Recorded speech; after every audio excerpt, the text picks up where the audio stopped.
In this video, I'm going to show you how to make an apple in Inkscape while using clipping and masking function. To make an apple, I'm going to start with the circle. I'm going to select circle, which is right here. And while holding Shift and Control, I'm going to make a perfect circle. That's about right. This is about right size. Then I'm going to click on the selector tool or click S on your keyboard. I'm going to move the circle to the middle so that way we can see it better. Now I'm going to, with this arrow, make the circle elongated. So I'm going to change the circle to an oval shape. This is about right. That should be good enough. Now I'm going to duplicate this. To duplicate it, you simply click right on the right side of the mouse and click duplicate, or you can also click Command button and D together, these two keys, and that will duplicate the shape for you as well. I'm going to change the color of this oval so that way we can distinguish between the top and the bottom. And I'm going to click on this oval second time. Now these arrows will show, and I'm going to move these arrows to the right while holding a Control key, because that will move the shape, it will rotate the shape at equal distances. Okay, so let's do that. Control, and let's move that arrow to the right just once. That's perfect. Now I'm going to move this shape to the bottom with this key here, lower to the bottom. I'm going to grab the pink circle and repeat this process for this circle, moving this circle to the other side. So now when I click on the shape again to see these arrows, click Control and move these arrows to the left just once. That's good enough. Now, while holding a Control key, I'm going to move this shape to the left. Control makes the shape move in a linear way. So that should be enough. Okay. Now, if you want these to be at equal distances, you can simply click on a snapping tool, which is up here, and make sure that the centers are checked off. Okay, so my centers were checked off, so I'm good to go. And I'm going to grab this oval shape, and while holding a Control key, I'm going to move it, and now it's just snapped into place, so it's in the equal distances. Now I'm going to turn this snapping tool off, and I'm going to select both of these shapes, and you click Union. So Path, Union, and there is the basic apple for us here.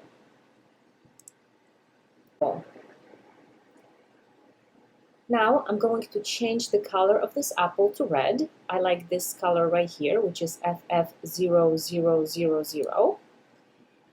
Then I'm going to click on a node tool so that way I can see the nodes.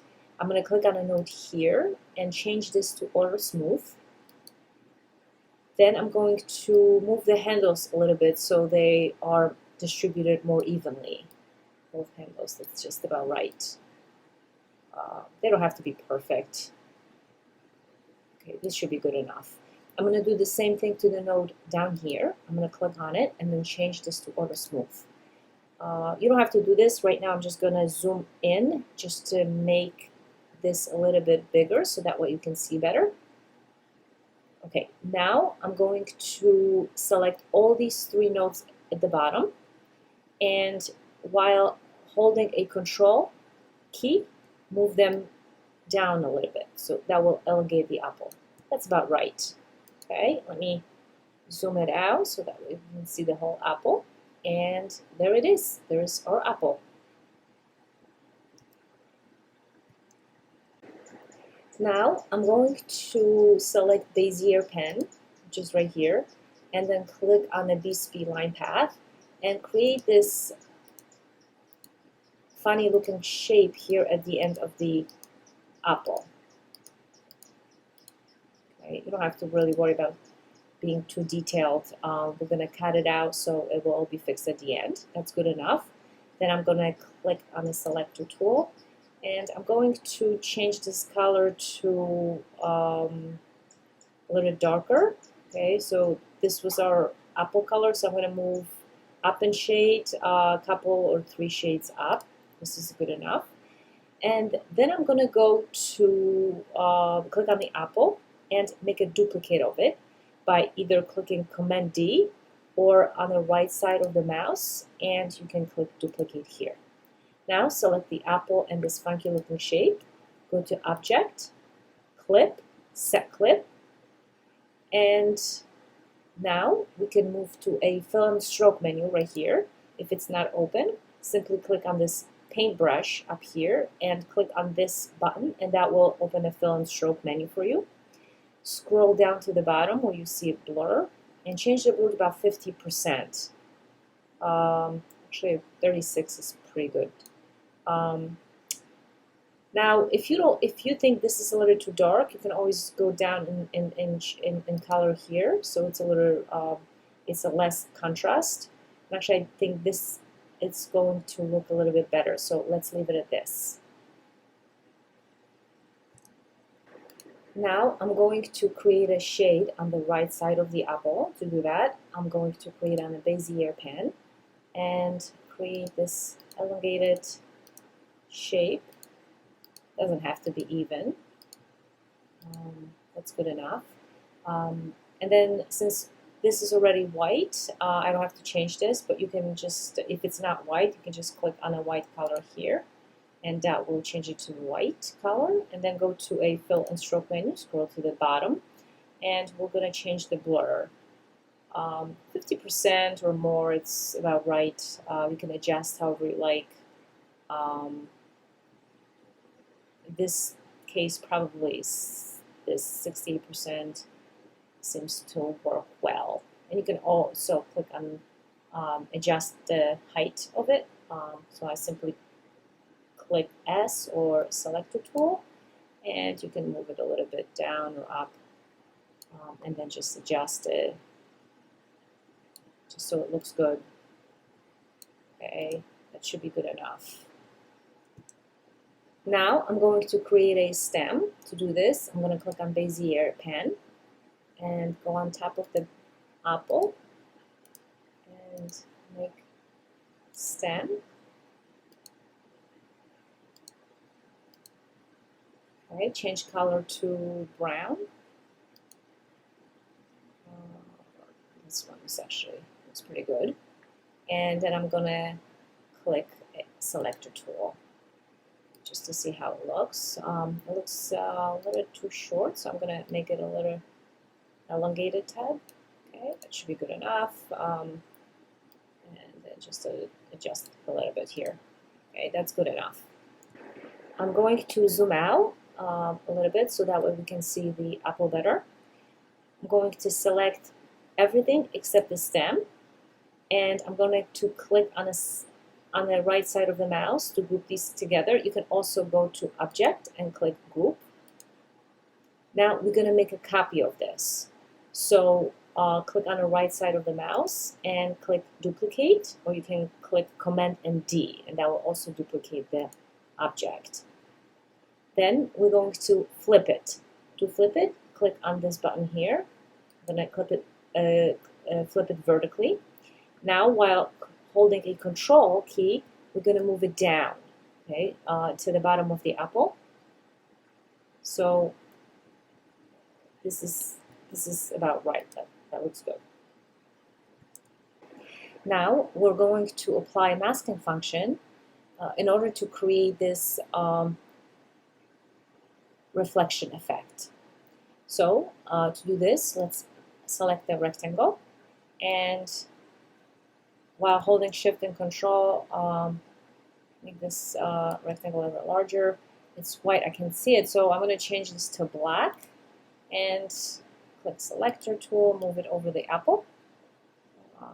This is a little too big, so I'm going to make it, it's a little too wide. So while holding a Shift button, I'm going to make it a less wider. Okay, that should be good enough. Then I'm going to go to Fill and Stroke menu, click on Fill, and then Linear Gradient. Click on the rectangle twice, and grab this node here, move this node to the top of the rectangle side, and this other node move to the other side of the rectangle, to the bottom, and trying to make them even. While this node is selected, I'm going to click on the black, and while select this node, and while it is selected, I'm going to click on white. And now we can see this beautiful gradient that we have that will make the reflection of the apple look beautiful. So I'm going to click on the selector tool, move this rectangle to the bottom. Now I'm going to select the apple and move it to the bottom. While this apple is selected, I'm going to click on the shift and select the rectangle. Now I'm going to click on Object, Mask, and Set Mask. And there it is. There is our beautiful reflection of the apple. If you are not happy with this reflection, you can always change it. Simply select this reflected apple, go to Object, and then click Mask, Release Mask. And now we have our original object. And then you can select the rectangle again, click on it 2 more times, and then you can adjust the gradient here. So whatever it's in black is going to be less visible, and whatever it's in black, it's in white, is going to show the more of the actual color. So just gonna make sure it's even. So if you're unhappy with the previous image, you can just go back and readjust. So let's do that now. Click on Select Tool, bring that rectangle to the bottom, select the apple, bring it down, and while it's down and selected, let's click on the Shift, bring the rectangle, go to the Object, Mask, and Set Mask. And there it is. As you can see, the bottom of the apple now is a little bit less visible. So if you're happy with this, you can just leave it. Like, you can also add shade underneath the apple. To do this, you can select the circle right here and click on black if it's not a black color, and just drag it down underneath the apple. Okay. Then click Selector tool, make it a little bit wider. Then click on the Fill and Stroke menu, click on Fill, scroll to the bottom so that you can see blur and opacity. And this is how you can change the shade of the of this color. So I'm going to change opacity and then add the blur. Okay, I think I'll change even less. Change the opacity even to a lower number. And increase blur a little bit. So it's just a light shade. And you can also move this shade a little bit higher or a little bit lower. You can just use your mouse or click arrows, top or bottom arrow.